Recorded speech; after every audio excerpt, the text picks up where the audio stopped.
అనకాపల్లి మీరు రివ్యూ చేస్తారు. మళ్ళీ అందరూ కలిసి అనకాపల్లి వెళ్ళాలి. మళ్ళీ అనకాపల్లి వెళ్ళాలంటే ఉదయం బయలుదేరాలి, రాత్రి రావాలి. ఒక రోజంతా ఈ జర్నీలోనే పోతుంది. అంచేత దీన్ని కొన్ని స్థాయిలుగా డివైడ్ చేయాలని చెప్పి పవన్ కళ్యాణ్ గారు, పంచాయతీరాజ్ మినిస్టర్ గారు, చంద్రబాబు నాయుడు గారు ఆలోచన చేసి కొన్ని కొత్తగా కొన్ని ఏర్పాటు చేస్తే పరిపాలన సులభంగా ఉంటుంది, టైం కలిసి వస్తుందనే ఉద్దేశంతో కొత్తగా కొన్ని డివిజన్లు ఏర్పాటు చేయాలని చెప్పి డిసిషన్ తీసుకున్నారు. దాని ప్రకారంగా ప్రభుత్వం నిర్ణయం తీసుకొని, మీరు అడ్లేకండి ఫోటో తీసేయండి, దాన్ని చాలా ఇంపార్టెంట్ సబ్జెక్ట్ ఇది. మీకు ఏదో చిన్న విషయం కనపడదు, కానీ నా దృష్టిలో పెద్ద సబ్జెక్ట్ ఇది. ఇంతకుముందు మనకు ఏదైనా ఇష్యూ కావాలంటే మండల లెవెల్లో కానీ పంచాయతీ లెవెల్లో కానీ ఇష్యూస్ కావాలంటే విశాఖపట్నం వెళ్ళి చేయించుకునే పరిస్థితి వచ్చేది.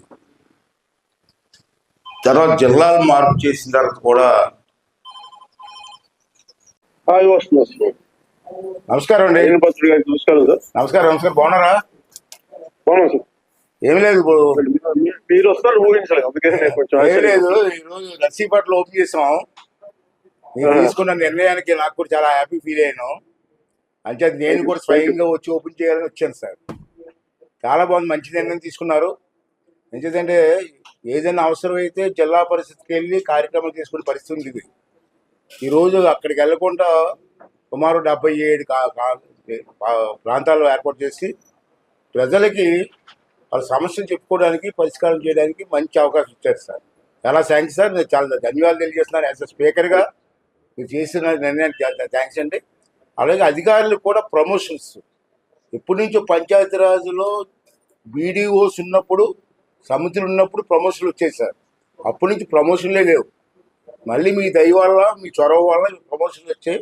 అధికారులు అంతా చాలా హ్యాపీగా ఉన్నారు sir. One more issue sir. ఇప్పుడు మనకి రామనారాయణ రెడ్డి గారు శాశ్వతమైన బిల్డింగ్ కట్టమని చెప్పారు సార్. చాలా బాగుంటుంది సార్. ఒకటే మోడల్ కడితే బాగుంటుంది. అయితే ఇప్పుడు నా ఆర్థిక పరిస్థితులు ఇబ్బంది కాదు కాబట్టి మినిస్టర్ గారిని తిరుపతి దేవస్థానం నుంచి కొంచెం అప్పు ఇమ్మనండి సార్. అప్పు ఇమ్మనండి సార్. ఒకేసారి మనం బిల్డింగ్ కట్టాలి. రెండోసారి one more last issue sir. NREGA ద్వారా ఎక్కువగా పంట కాలువలకి సిమెంట్ లైనింగ్ చేసే అవకాశం కల్పిస్తే లాస్ట్ టైం కల్పించాం మనం, బ్రహ్మాండంగా జరిగింది. ఇరిగేషన్ ఛానల్స్ కి పంట సిమెంట్ లైనింగ్ చేస్తే వాటర్ ఎక్కడ కూడా వేస్ట్ అవ్వకుండా పొలాల్లోకి వెళ్ళే అవకాశం ఉంటుంది సార్.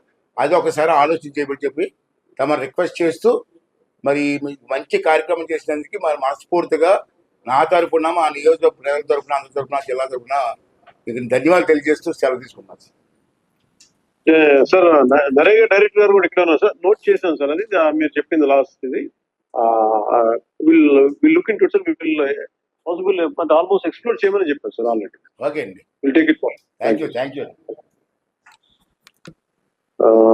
అంచేత రాష్ట్ర వ్యాప్తంగా ఈరోజు 77 కదమ్మా, 77 డివిజనల్ ఆఫీసులు ఏర్పాటు చేయాలని డిసైడ్ చేశారు.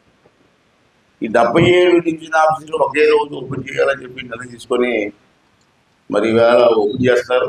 పవన్ కళ్యాణ్ గారికి కూడా 11:45 ఓపెన్ చేస్తారు ప్రభుత్వం. అంచేత టీవీల్లోని రాష్ట్ర వ్యాప్తంగా తెలియడం కోసం, మన ఇంట్లో టీవీల్లో కూడా రిలీజ్ చేయడం కోసం అన్ని ఏర్పాటు చేయడం జరిగింది. దీనివల్ల ఉపయోగం ఏంటంటే టైం కలిసి వస్తుంది, దగ్గరగా రివ్యూ చేసుకునే అవకాశం వస్తుంది.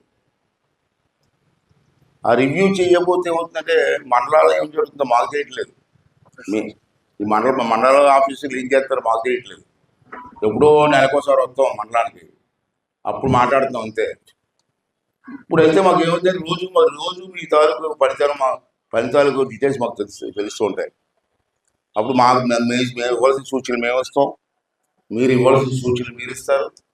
దాన్ని ఎలా రెక్టిఫై చేయాలో ఆలోచించకూడదు. టైము సులభతరం చేయడం కోసం అని చెప్పి ఈరోజు పెట్టడం జరిగింది.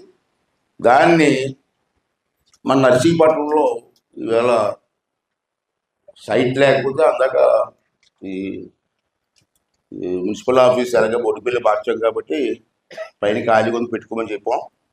ఇప్పుడు అంత సులభతరం అయింది.